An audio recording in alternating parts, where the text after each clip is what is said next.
Yang ni kita ada tolak pecahan gambar lompat. Kadang-kadang soalan akan bagi garisan panjang macam ni. Lepas tu, dia akan bagi soalan macam ni. Contoh soalan yang pertama, kita ada satu garisan panjang. Kita ada 8 garisan tengah ni. 1, 2, 3, 4, 5, 6, 7, 8. Yang paling hujung 8 lah. Yang paling mula-mula ni kosong. Jadi soalan dia 7/8 tolak 3/8. 7/8 dia duduk sini. 7/8 dia duduk sini. Jadi 7/8 tolak 3/8. 3/8 ni lah. Jadi kita lompatlah dia daripada sini.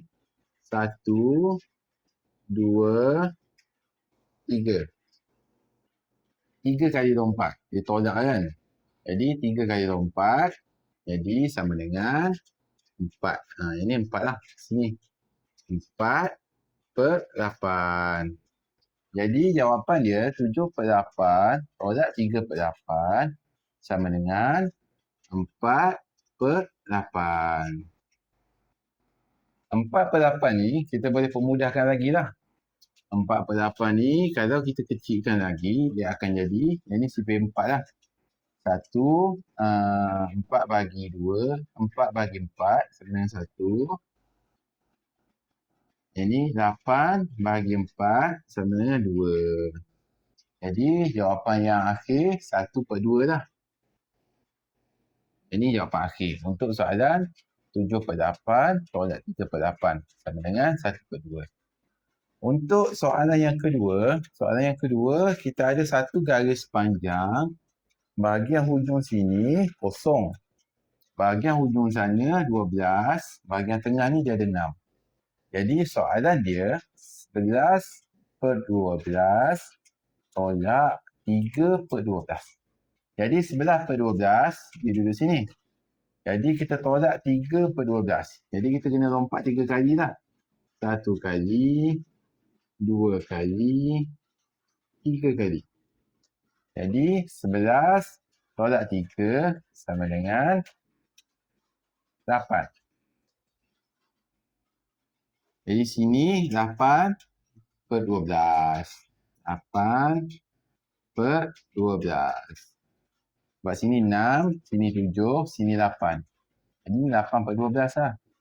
Jadi untuk soalan 11/12 tolak 3/12 sama dengan 8/12.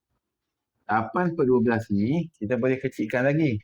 Guna sifir 4.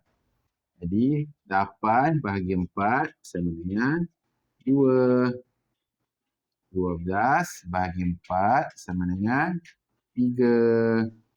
Jadi jawapan akhir untuk soalan 11/12 tolak 3/12 adalah 2/3. Ini jawapan akhir dia lah. Jadi untuk soalan gambar lompat ni, dia cuma kena faham macam mana kita nak lompat daripada depan ni, kita nak lompat ke belakang. Jadi kita nak lompat ke belakang, dalam kes ni kita nak lompat 3 kali ke belakang.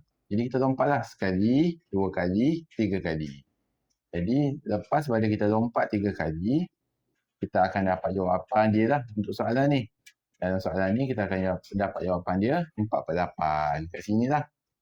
Jadi 4/8 kat sini. Jadi kita kecilkan dia jadi 1/2. Okey, yang soalan bawah ni pun sama. Kita lompat 3 kali. Lepas tu kita akan dapatlah jawapan kat sini. 8/12. Jadi itu saja untuk soalan tolak pecahan gambar lompat. Jangan lupa like, subscribe dan komen kalau ada soalan dekat bawah. Jumpa lagi nanti. Bye-bye.